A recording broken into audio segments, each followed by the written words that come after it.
Ayo, back at it again with another video. Thank you all for watching. I greatly appreciate it. So, it has been a while since I've talked about Ukraine, and the reason why I haven't talked about much about Ukraine is because there's not a whole lot that's gone on. The offensive that Ukraine launched at some point, it was either end of summer or early fall, pretty much stalled out. And to be completely honest, I've seen a lot of videos that say, oh, it failed. And to a certain extent, yes, it did fail. Because their objective was they wanted to slice the land bridge to Crimea. So the Russians get supplies to Crimea over this land bridge, and the Ukrainians launched an offensive to try and take back this territory, and they had very minimal success. Got this, all this in here, a little bit in here. So, to be completely honest, not a huge failure. And I'll get into that in a second, but it definitely has stalled. There's been this is like World War One trench warfare with like advanced technology, like drones and like cruise missiles and whatnot. Like it reminds me of like All Quiet on the Western Front. Like I just watched it again, and this war reminds me a lot of that, but with like advanced tech. So flags out of that. Basically, nothing's happened.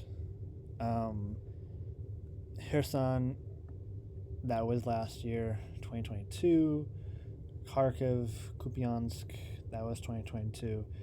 And the movement in the line, basically this past year, was this Orikhiv axis over here, Poloi, and a lot of fighting over here in, not Makivka, but Avdiivka. So, the Ukrainians are holding on to Avdiivka, but it is surrounded on three sides. So, to be honest, I don't know how much longer it could hold out. And frankly, they've been holding out for a long time. This red was what Russia started out the war with. That was 2014 to 2022, fighting in the Donbass. But this red section is the territory that they've captured since the beginning of the full-scale invasion 2022. So not a whole lot of progress on the Russian front. They haven't captured like any new territory in here. Captured a bunch of territory up in here, but that was at the very beginning of the war. There hasn't been movement in the line in a very long time. There was movement, very minimal movement, over here around Kherson, but that was just a handful of, I think, beachheads and bridgeheads. I think this area over here was contested after the dam broke or blow up, or the dam collapsed. How it collapsed depends on who you ask. If you ask the Ukrainians, they say the Russians blew it. If you ask the Russians, they're like, well, this was a false flag. But I'm in the camp that the Russians did it because they were kind of trying to throw sand in the gears of this offensive. So there hasn't been movement on the Kherson front. There's been very minimal movement this side. Avdiivka has been a bloodbath, but the Russians have been trying to go on the offensive in this part of the map for a while, but have had minimal success. And yeah, not a whole lot of success over in this area, but I don't know. Avdiivka is holding out. Probably is going to hold out for a long time. Avdiivka is kind of like the new Bakhmut. Bakhmut was the,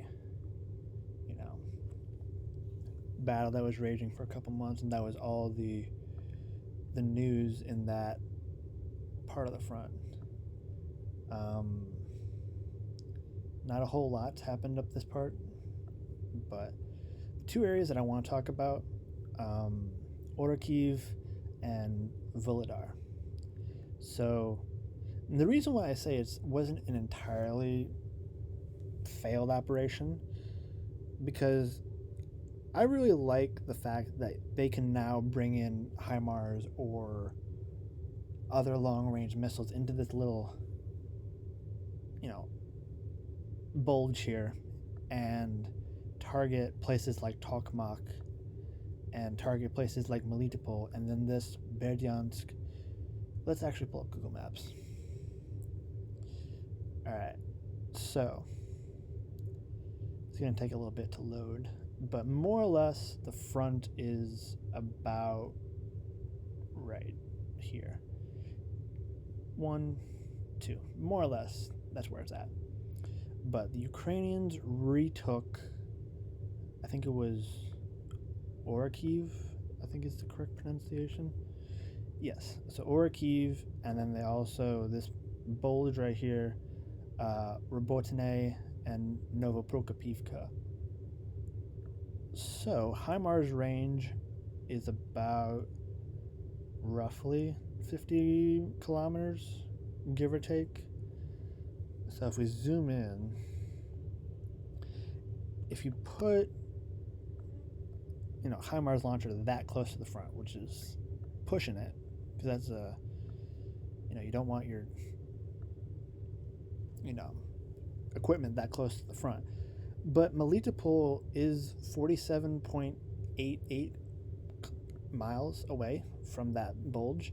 So technically now this M14 highway is now under more or less fire control if they put HIMARS or longer range rockets towards Robotine or Novoprokopivka or Verbove.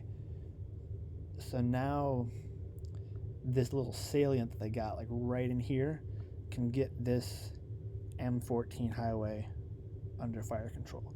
Obviously, you have longer range weapons such as the Scalp, that I think it was the British and French design, but also longer range versions of cruise missiles that the US and other allies have been providing have longer range. So if you put those longer range missiles in Orakiv or somewhere close to the front, you can basically have this land bridge now under fire control. Tokmak, Melitopol, this M14 highway from Mariupol down to Berdyansk over to Melitopol. So from Orakiv to the Sea of Azov is 65 miles. So that's considerable distance, but the M14 highway, which is kind of a way that the Russians have been using supplies to get from Mariupol through Berdyansk into Crimea, that's about 50, 54, 55 miles away. If you really want to push, your launchers, your HIMARS launchers close to the front at Robotne, Melitopol and that M14 highway is under fire control if you decide you want to push your equipment that far to the front. So, was it a failure of an operation? I wouldn't think so. I mean, yeah, it didn't get the results that you wanted. Places like Tokmak and Melitopol are still under Russian control. But now, even Tokmak is another critical logistics hub for the Russians, and now that's only within 16, 17, maybe 18 miles within your salient, your bulge right there.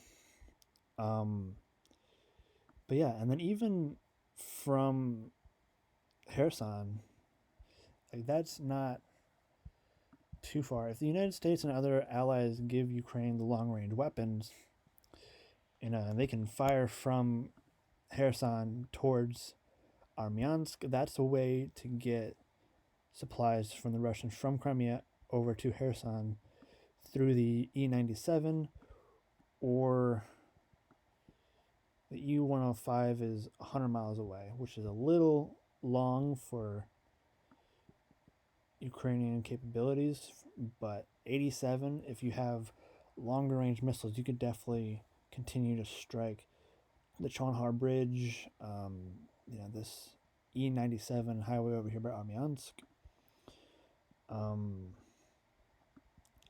So, yes, I've seen videos that said, oh, I watched the War Graphics one with Simon, a whole bunch of others talking about how it's failed. And kind of, I would say stalled. It had limited success. It didn't have the success that the Ukrainians wanted. They wanted to slice the land bridge. If that was their objective, then they didn't accomplish that. Then it would be a failure.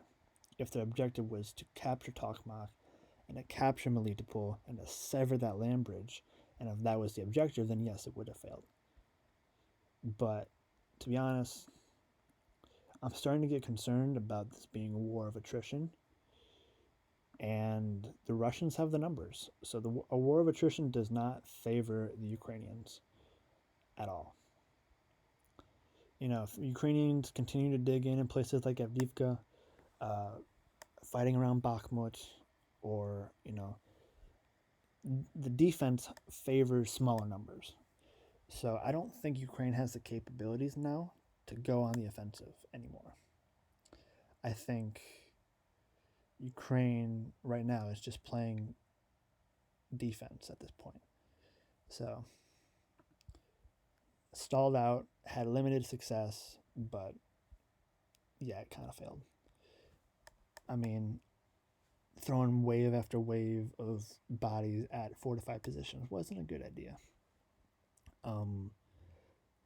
But yeah, that's pretty much kind of the situation going on in Ukraine right now. I haven't really made videos on this a lot because there's not a whole lot to talk about, but yeah, that's the end of the video. Thank you for watching, and I will see you in the next one. Deuces.